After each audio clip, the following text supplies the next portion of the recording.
วันเดือนเปลี่ยนไปทุกรายเรื่องรายยังอาแค่เราไม่เคยเอ่ยปากใดยังสักคำก็ไม่ร้องขอทุกครั้งไกลขันเฝ้ารอได้ไหมเนี่ยทำไมรูมันต้องแทงเข้ามาที่เหรอพี่น้องเอ้ยเล็กบ่ไม่กราบสบายดีตอนบ่าย3 โมงนะจ๊ะพี่น้องวันอาทิตย์เจอพี่น้องเอ้ยเนี่ยไปซื้อถังมาสั่งอันนี้แนวใส่น้ำไก่นี่แหละพี่น้องเอ้ยแต่ว่าอันเบิ้งในอันคลิปนะคือว่าเพื่อนนันแถมอันสวรรค์มาผัดคือบ่มีสวรรค์สะเบิ้นค่ะก็เลยสิไปเอาเล็กซี่นี่แหละเผาไฟเลยค่ะมาชิมเอานะคะจอระดับใดสีทางมาใบหนึ่งใส่น้ำเป็ดพี่น้องเอ้ยเพราะว่ามันจังไม่ต้องเติมน้ำเพิ่มนะพี่น้องเป็ดมันกินน้ำลายช่วงนี่เป็ดมันใหญ่มันหลายโตแล้วมันเที่ยวกระน้ำเบิด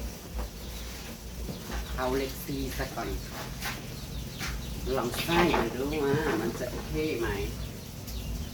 ทั้งเบอร์อะไรเนี่ยมีเบอร์ไหมมันเป็นถังเบอร์อะไรไม่บอกหรอก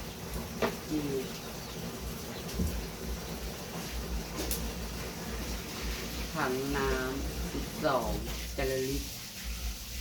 12 แกลลอรี่12 ลิตรเมื่อกี้นะเนาะคือว่าแบบง่ายนิดเดียวจุกๆเลยจะได้ไม่ต้องเติมน้ำบ่อยๆบ่าย3 โมงแล้วพี่ดอกเอ้ยมื่อนี้ขึ้นมาแต่นั้นแล้วก็ลงไปซอยมาจากตลาดแล้วก็ลงไปซอยข้าเจ้าเฮ็ดข้าวป่าอาหารอยู่มองอันเฮ็ดถนนนี่แหละถนนเขาห้าวกับเฮ็ดใกล้สิสุดแล้วก็ได้ใกล้สิได้เฮ็ดโค้งเต่ากลับคืนมาอีกแหละเนาะพี่น้องสรุปแล้วบ้านบ่าวน้ำกระทามีกับบ่ได้ไปเด้อก่อนอื่นก็ต้องขอโทษขออภัยนำพี่ทีหลายๆเนาะที่เพิ่นก็อยากให้ไปนะแต่ว่ามันปีนี้มันยากเนาะจะได้ก็ขอบคุณสำหรับที่เพิ่นฝากเงินมาให้ทีมงานค่ารถเนาะก็เลยพี่เพิ่นว่าถ้างั้นก็เจสีก็แบ่งกับเพื่อนๆเลยทุกคนเลยอาร์ตี้ตุยบ่าวน้ำบ่าวเอื้อแล้วก็เจสีกาลิโอเนาะแต่ว่าเจสีกาลิโอไม่ได้ไปนะคะส่วนอาร์ตี้บ่าวเอื้อบ่าวน้ำปีนี้ไป4 คนค่ะที่เพื่อนก็อยากให้ไปหลายคนเนาะจริงๆก็ไปทุกปีแหละพี่น้องเลยแต่ว่าปีนี้เราต้องเตรียมงานอย่างกับหมูมีสวนเนาะปีนี้มีสวนเพิ่มเข้ามามีหมูเพิ่มเข้ามาจ้ะพี่น้องเมื่อก่อนนี้ยังว่าเฮาบ่ได้เลี้ยงหมูเฮาบ่ได้เฮ็ดสวนเฮาก็บ่ได้ค่อยมีอันนั้นเป็นห่วงปานใดนะอีกอย่างกะงานเฮาใกล้สิเข้ามาแล้วพี่น้องซึ่งบ่อยากไปใส่มาใส่ไก่ใส่จ่ายเงินเนาะพี่น้องเอ้ยคัดไปมันก็ต้องได้ใส่เงินแต่มีเพิ่นก็ฝากเป็นค่ารถค่าหยังมาให้นั่นแหละพี่น้องเลยจะได้ก็ขอบคุณพี่หลายๆเด้อจะได้ก็บอกว่ากันเด้อพี่ขอโทษน้ำบ่ได้ไปจ้านะคะเอาเป็นโอกาสหน้าพุ่นแหละพี่น้องแต่ว่าเขาก็ไปบ้านบ่าวน้ำกัน2 ปีเลยล่ะ2 ปีซ้อนเนาะปีนี้ก็ไม่ได้ไป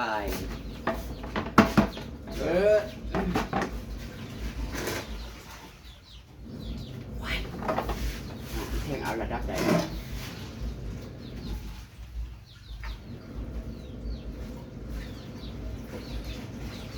ห้างสำเร็จบาท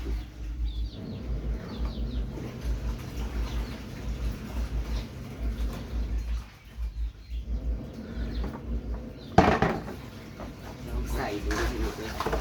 มันจะสุกเข้าได้ไหมให้มันหลวมอ๋อสวยโอ้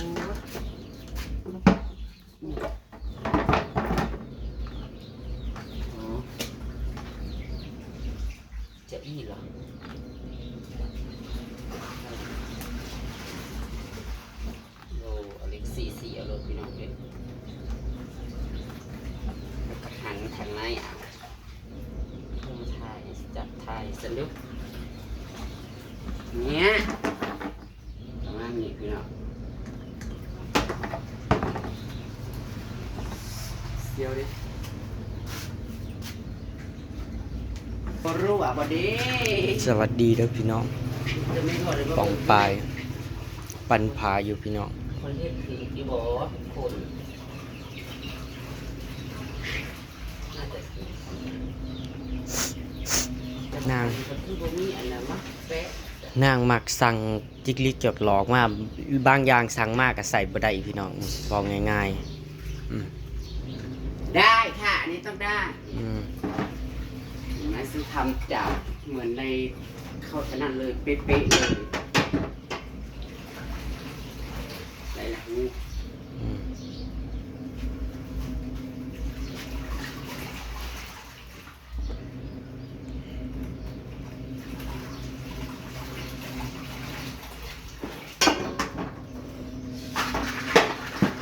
มันสิหูเลยแล้วจะได้นะนะน้ำสิบ่ออกสิบ่เฮ้ยพี่โหดตัวตึงนะ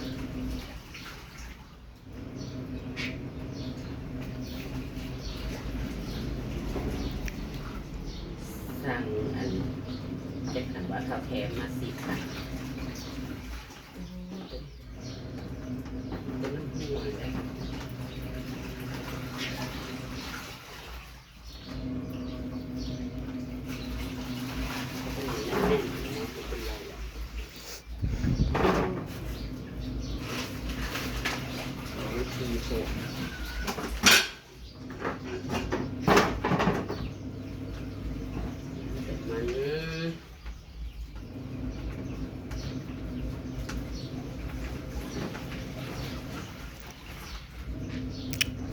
เป็ดนั่งก็เริ่มใหญ่แล้วพี่น้อง เดี๋ยวเราจะว่าหนังตึง2 เดือนเลย แต่ว่านาชีบ่ท่านมืองานดอก เดือนปลายไรเป็นง่ายนะมันง่ายอยู่แล้ว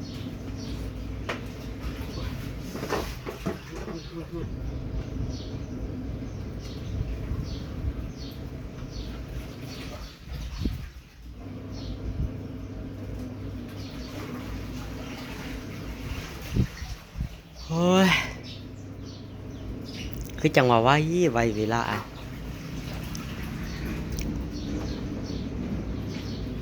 เวลาไม่เคยรอคอยใครค่ะ เวลาไวเหลือกเกินพี่น้อง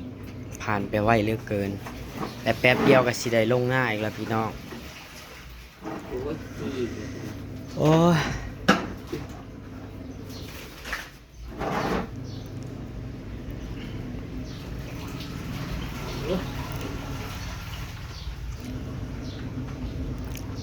เป็นในกระปุกนี้แบบ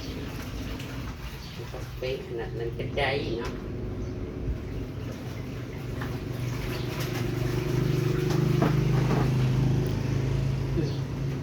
นอนรับได้งีบนิดหนึ่งพี่น้อง นิดนึงจ้า โอ้ย ตั้งแต่8 โมง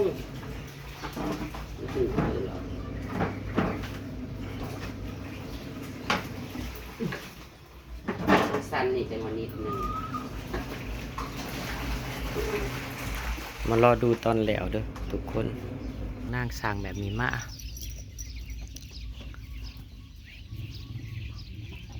หมองเป็ดอยู่กับสิเลตเทะน้อยหนึ่งพี่น้อง เพราะว่ามันเปียกน้ำมันสิวจักกิน เย้มันเห็นน้ำไม่ไหลแล้ว ออกดูโคละห้วย เนี่ยเห็นมันไหลลง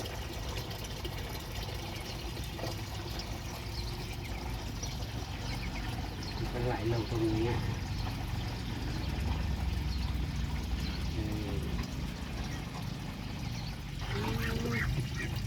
แต่ว่ามันหยด หัวเฮ้ย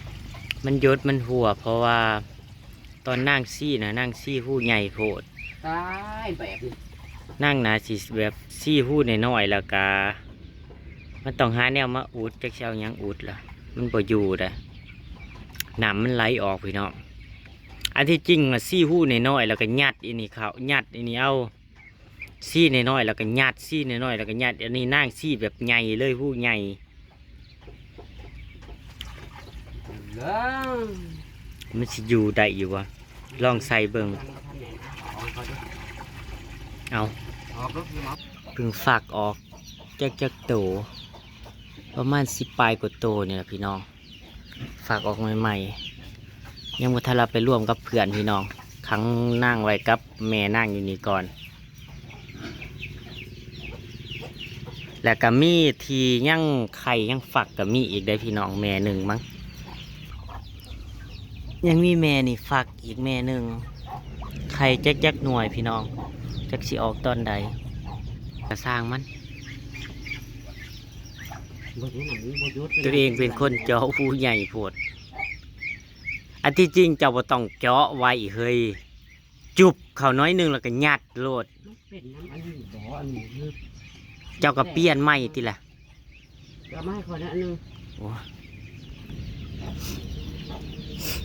ก็จังว่าแดดซองอยู่ก็ยังบ่แห้ง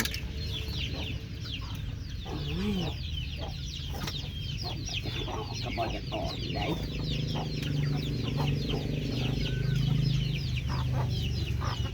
นี่มาปีน้ำอันนี้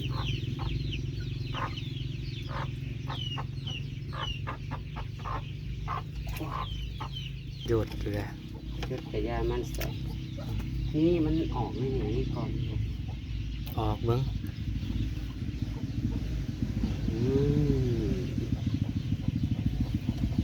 ที่เลิกพูดว่า จิกลิกจอกหลอก เอามากินเด้อบ่เนี่ยมากิน สมขาสื่อทั้งสื่อนี่เฮ็ดให้กิน ใหญ่เบิดได้พี่น้องคนมีแต่งามๆเลยพี่น้อง30ปลายกว่าโตแล้วก็มีแม่น้อยตัวนั้นจักโตที่มันออกใหม่ในกระสุม12 ตัวแล้วก็ยังมีฝักอีกแม่หนึ่งพี่น้องหลายอยู่จ้าเป็ดไก่ แต่ว่าบ่ได้เฮ็ดคอกเฮ็ดหยังให้หลายก็ได้บ่มีคอก เท่เลยเนาะก็ยกที่สามนี้แหละอ่ะปิดฝาไว้แล้วก็จะได้ไม่ต้อง บ่มีตะข่ายต้องได้ซื้อตะข่ายใหม่อีก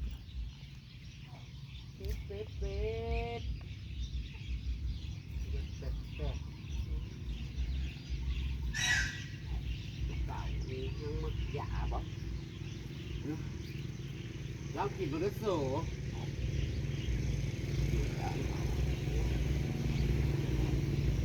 ตื่นแล้วก็แป๊บเดียวก็เบิดมันคือว่าคือมาดิเบิดใส่น้ำเป็ดอีกได้อีกครั้งนึง ได้เวลาแล้วพี่น้องได้เวลาอยากกินแล้วฝนมาล่อเจ้าของ ไม่พูดอันนี้อย่าออก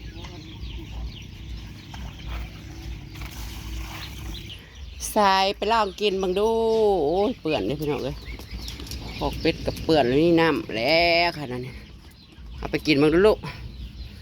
ขอกมันสิแคบมันสิแออัดแล้วบัดพี่น้องเอ้ยน่าใส่ห้างเพิ่นกับเปื่อนโตเร็วโตวายแวก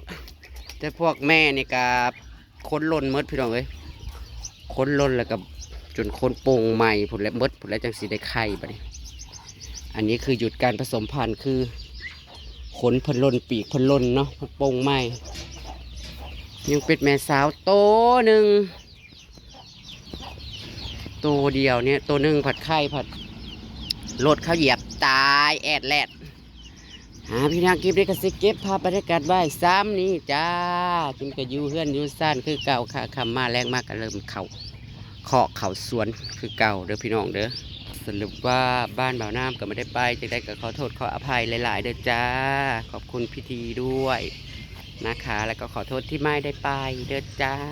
เนาะไปตับคลิปหน้าจ้ะมื้ออื่นพวกเราจังเสียเอาเงินไปให้ น้องๆเนาะพี่น้อง